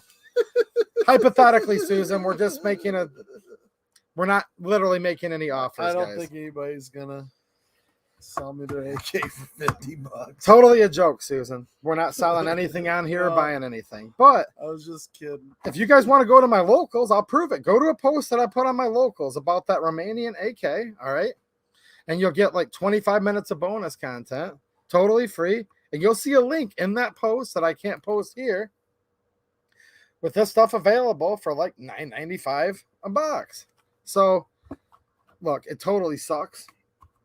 We're really getting screwed by this Russian ammo ban, but I don't think it's completely just gone. They're not getting rid of all of it, right? I think Max Shot's blind. Max Shot with another super chat. Thanks a lot, man. I blinded him. He says, thanks for coming. I have nightmares all night from the screenshot you just flashed. Oh, that was from the guy. Gretchen. I was gonna say, man. Gretchen. Yeah. RP Talk with a super chat and a channel member. Thanks, man. He said 5.45.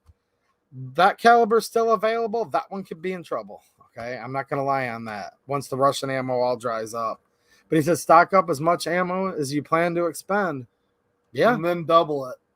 Yeah, Now, here's what I've noticed. I've noticed a couple offerings, and again, this is why I'm also on Locals, guys, where we can actually link the websites. We can't do that here on YouTube, and I'm not doing that tonight because I already know what the rules are on here, and they'll just nuke the channel. But I've left several links. There's brass stuff that's still coming into the country, and hopefully will continue to. Here's some gecko. I don't know if you guys are familiar with these guys. No, it's not $3.60 a box, but neither is this anymore. Okay. But neither is this.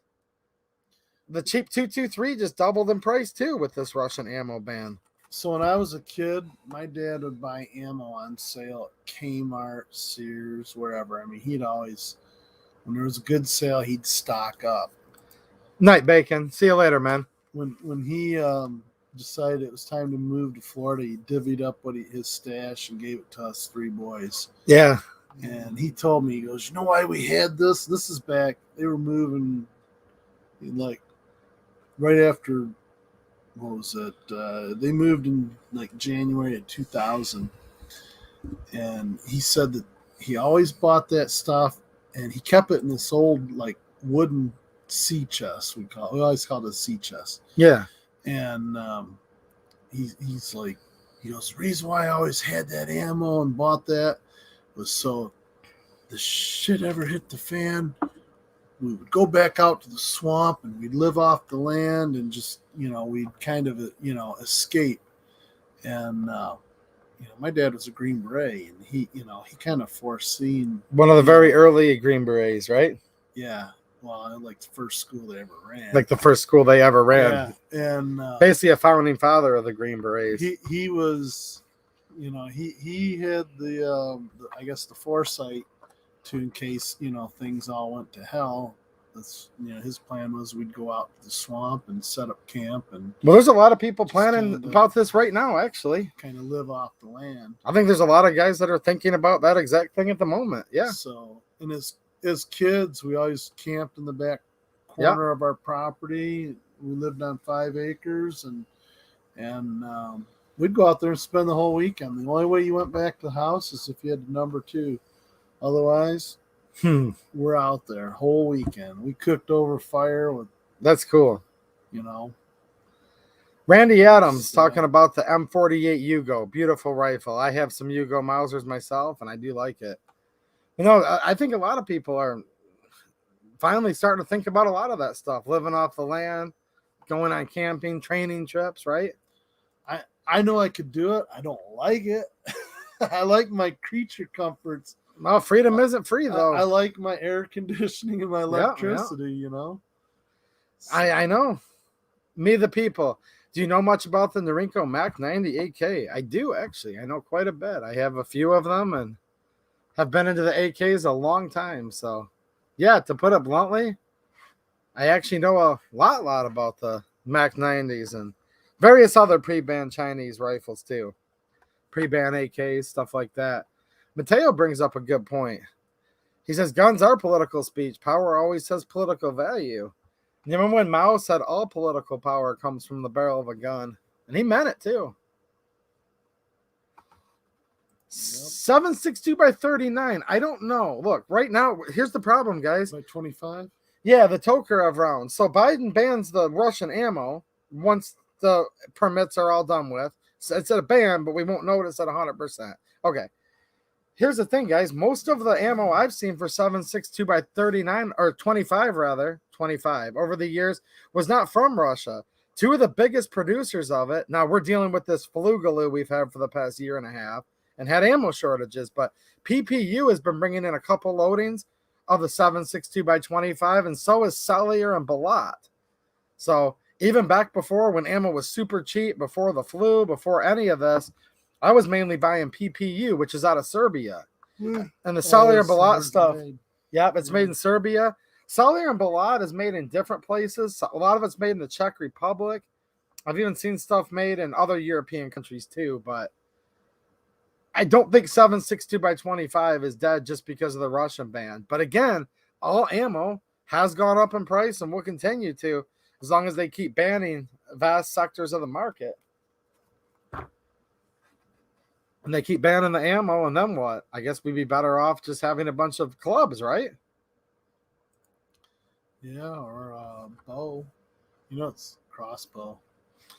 Crossbows are awesome. I mean, silent and deadly, man. Oh, yeah. I'm more of a gun guy myself, but I'm sure there's a lot of archery people in here.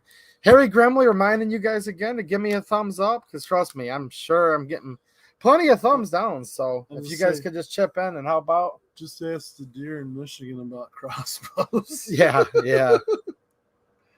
They legalized them, and I think the deer population was scared after that. Because most people can't shoot a regular bow for beans, you know? Well, these modern crossbows with red dot sights on them, scopes. Yeah, they're as good as a gun. Oh, they are. At short range, obviously, within the range. Davey85, what's happening, dude? Says, does PPU make AK ammo? Well, that's a generic question, but I'm going to assume you mean 7.62 by 39, because the AK is chambered in at least like 20 different cartridges. Not even joking. Look up some of the Vepers that they've banned. 243, 30-06. Kind of like the AR.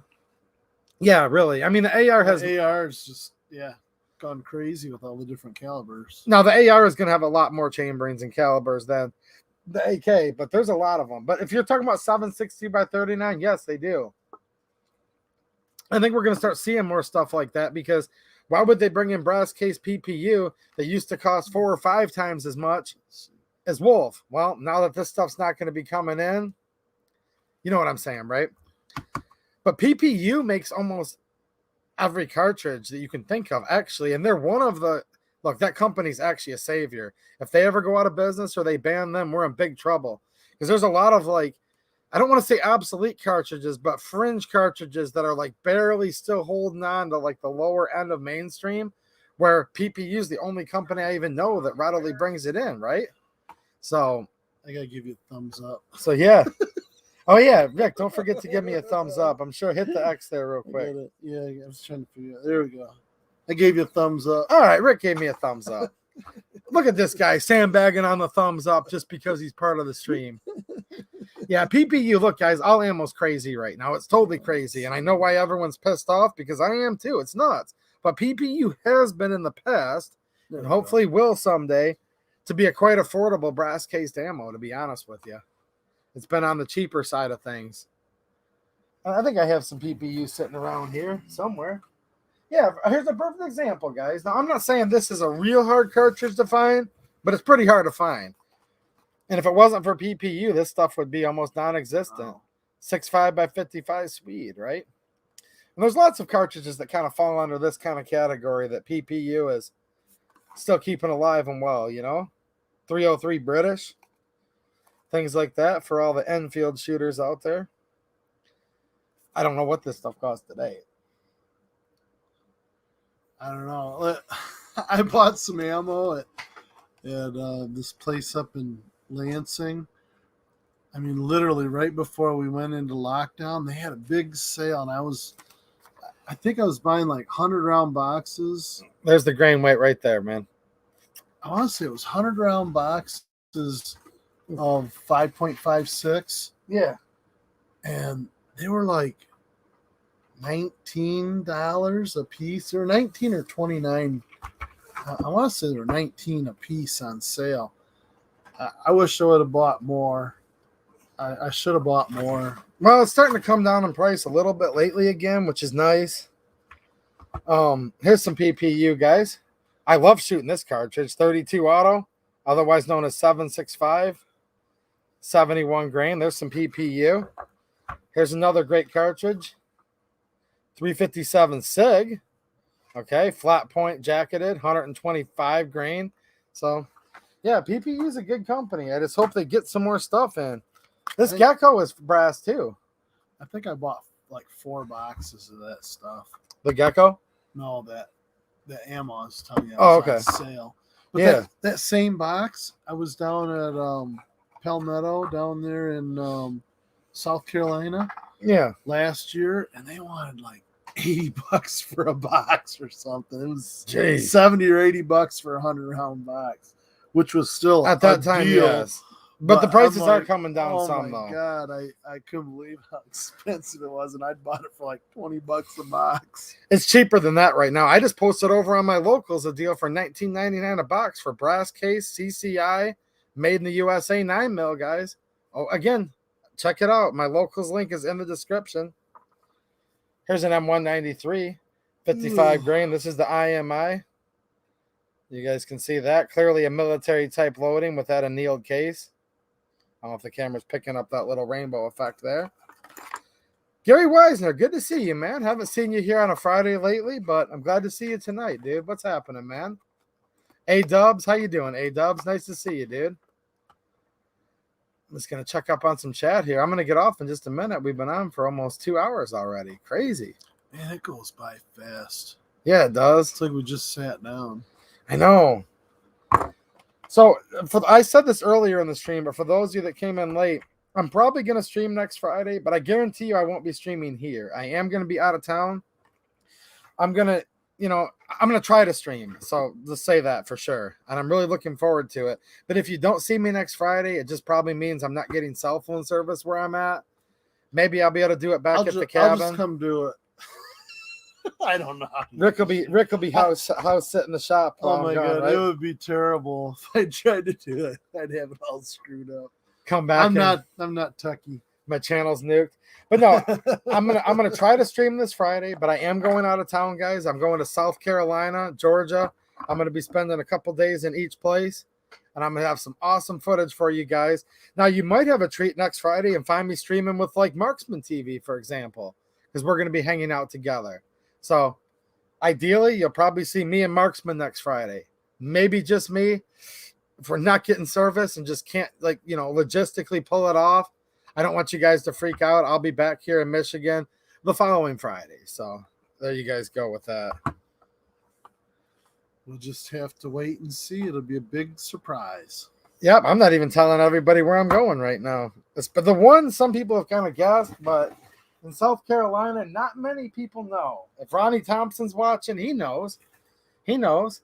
He was helping to facilitate it at the beginning a little bit for me. But other than that, unless you guys are Ronnie Thompson, which I don't know if he's watching or not, it'll just be a surprise, and I'll have some extra content for you guys that I think you'll like a lot. James has got to go to work. All right, man. Take it easy, dude. James Aquaviva, what's happening, man? Nice to see you, dude. Jim Falcone, what's happening, man? He likes the 8mm. Dude, I love the 8mm. I do, and the Mausers, both. I just want to say, anybody who wants to get involved as precinct delegates here in Michigan, yeah, if they got any questions, email him and get my number. You can give me a call. Yes. And I'll kind of get you directed in the right direction to get involved. Please do that, guys. guys. Get involved. If you're in Michigan, get to me. I'll get you Rick's number. You guys will talk. I agree. That's awesome of you to offer that. I should have said that earlier. We should have. I kind of forgot too. I forgot about that. And thanks for reminding me, Pillbox Bunker, coming to save the day, man. Yes, I'm going to be on Locals tomorrow night at around 9 p.m. Eastern time, 9:30, somewhere in there. I'll post it ahead of time and do a stream there. Now on Locals, I can touch guns, and I most definitely will be. So a little different experience than here. And again, guys, look, it's not that I'm taking stuff away from you on YouTube. You know, if I touch a gun right now, they'll nuke the stream. So we're doing stuff over there as bonus content that I'll never be able to do on here. So hope to see a few more of you guys over there. You know what I'm saying? All right. Make sure you check out Band Talk probably tonight, right? At about 1 a.m. Eastern time for you West Coasters or Daywalker nighttime people, you know. Or if not, check his stream out afterwards on replay. It's a good little podcast type, chat over there. Ron Wayne, what's happening, Ron Wayne? Nice to see you, dude. I missed so many good people tonight in here. So if I missed any of you, I love you to death. It's just there's more of you than me, right? He says, good night, God bless, and safe travels. And the girls at home got their keychains, okay? The little pink ones. Lindsay loves them. So make sure you tell Misty thank you. And I don't have time tonight, guys, because I'm getting off. But we have several varieties of these that we're going to be giving away to you guys very soon. So I really appreciate it. Those are awesome. Did you see my little keychains? Yeah, I saw them last week. Yeah. The two pink ones were for baby girl, but the other ones, there's plenty of them, guys. We'll be able to hook quite a few of you guys up with some stuff. And by the way, remember last time I went to this event down in Georgia? I did a whole stream. I brought like 100 things to give away. So all the people that have been supporting the channel, Patreon, channel members, locals, you guys are going to help make this trip possible to go down there. The room and board, the gas money, all that. So I'm going to fill as much swag up as I possibly can and give it all out to you guys like I did last time. Gray Man, what's happening, Gray Man? Nice to see you, dude. Randy Adams, we've got James Kawasaki, we've got Gort, the Michigan guys. Heck yeah, dude. Lots of good people in Michigan hanging out. Patty Leather, what's happening? Yeah, nice to see you guys. Skip Green, what's happening? What's happening, Skip? All right, I better stop or I'll be saying goodnight for hours. Do you have anything else you want to say?